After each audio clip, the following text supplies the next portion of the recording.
No one prepared you for this, not for the way grief arrives without warning in the middle of ordinary moments, a song, a smell, a specific quality of afternoon light. And no one prepared you for the silence after everyone goes home, when the casseroles stop arriving, when the calls become less frequent, when the world expects you to be further along than you are, and you are still carrying something that has no name in the modern world. Marcus Aurelius lost his children, his friends, his mentor, his brother. He governed an empire while grieving. He wrote about it in private, for no one. And what he discovered, what all the Stoics discovered, is the opposite of what you have been told grief is supposed to be. The modern world has given you a map for grief. Stages, timelines, benchmarks for when you should be feeling what? Denial, anger, bargaining, depression, acceptance, as if grief were a process with a beginning, a middle, and an end. As if one morning you would wake up and find it finished. Seneca lost his closest friend, suddenly, without preparation. He wrote about it with a rawness that still breaks through 2,000 years of distance. I am engulfed in grief, the philosopher admitting the full weight. Engulfed, the word of a man who did not pretend. Grief was something you managed. The modern world treats grief as an interruption, something to move through efficiently, to resolve, to not let interfere too long with normal life. The Stoics treated it as a teacher, the most serious one you will ever have. Here is where most people misunderstand Stoicism about grief. They think the Stoics said, "Do not grieve, feel nothing, be strong." This is not what they said. It is almost the opposite of what they said. Seneca wrote to a grieving friend with words that sound nothing like cold philosophy. Nature requires of us some sorrow. More than nature requires is vanity, some sorrow. He did not say no sorrow. He said some sorrow. And then the harder question, is this grief serving you, or have you made a home inside it? Marcus Aurelius lost his beloved mentor Fronto. He wrote about the grief directly, but he also wrote for himself, not for performance. What we love, we must one day release the hardest wisdom.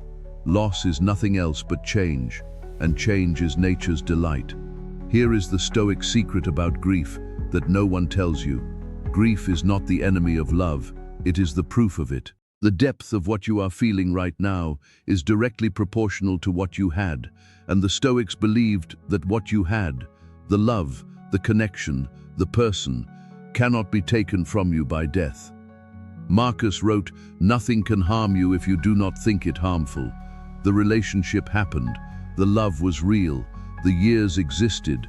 Death ends a life. It does not end what that life gave you. Seneca wrote, "Omnia aliena sunt, tempus tantum nostrum est."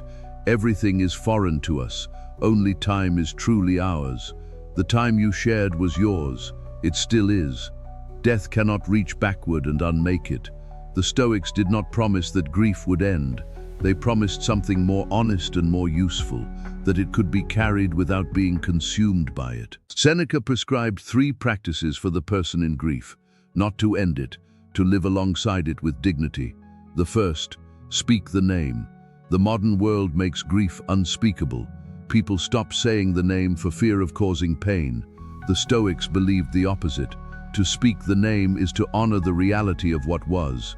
To refuse to speak it is to pretend the loss did not matter. It did. The second, examine the grief honestly, not to accelerate it, to understand what it is actually asking of you. Is it grief for them or grief for yourself, for what you will never have now? Both are real, both are human, but they require different responses. The third, let it change you. The Stoics believed that every significant loss survived honestly, produces a person more awake to what actually matters, less patient with what is trivial, more present to what is real, more aware with a precision that no philosophy class can teach of how much time matters and how little of it should be wasted. The Stoic secret about grief is not that it ends, it is that it does not have to end you, that the love that produced the grief was real, that what you had was worth what you are now feeling. Seneca wrote near the end of his own life, "What is taken was first given." You were given something, something real, something that mattered enough to grieve. That is not loss, wearing a different name. That is the full weight of a life that was actually lived. Carry it well,